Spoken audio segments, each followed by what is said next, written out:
আসসালামু আলাইকুম ওরহমতুল্লাহি ওবারাকাতু। আজকে আমরা ঈদুল আজহার নামাজের নিয়মটা জেনে নেব।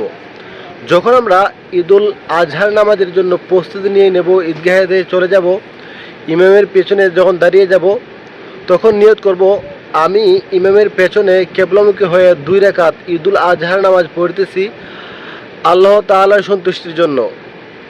নিয়ত করার পরেই আপনি সানা বলবেন, সুবহানাকা আল্লাহুম্মা ওয়া বিহামদিকা ওয়া তাবারাকা ইসমুকা ওয়া তাআলা জাদ্দুকা ওয়া লা ইলাহা গায়রুক। এরপরে আপনার হাত তুলে এক তাকবীর দিবেন, হাত বাঁধবেন না।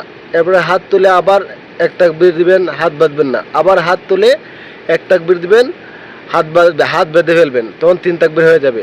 এরপরে আপনি নামাজের নিয়ম যেভাবে সেভাবে সূরা ফাতিহা, এরপরে অন্য সূরা, এরপরে রুকু সেজদা দিয়ে আবার যখন দাঁড়াবেন তখন আপনার প্রথমেই বিসমিল্লাহ পরে আপনার সূরা ফাতিহা, এরপরে অন্য সূরা মিলানোর পরে যখন আপনি রুকুতে যাবেন ঠিক তখনই আবার আপনি হাত তুলে এক তাকবীর দিবেন, হাত বাঁধবেন না। আবার হাত তুলে আরেক তাকবীর দিবেন, হাত বাঁধবেন না।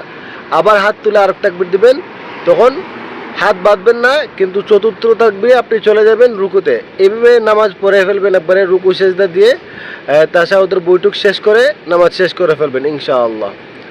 তো এইভাবে ঈদুল আজহার নামাজটা পড়ে নেবেন। আর ঈদুল আজহা বলেন বা ঈদুল ফিতর বলেন, নামাজের নিয়মটা একই। উপমহাদেশে আমরা এরকমভাবে পড়ি 6 তাকবীরে, আর অন্যান্য দেশে 12 তাকবীর 11 তাকবীরে পড়া হয়, এটাও হাদিসে আছে। তো ইনশাআল্লাহ আমরা যেভাবে পড়ি সেভাবে পড়ে নেব ইনশাআল্লাহ। সবাই যারা জানি না জেনে নিলাম, আর সুন্দরভাবে পড়ব ঈদুল আজহা নামাজ।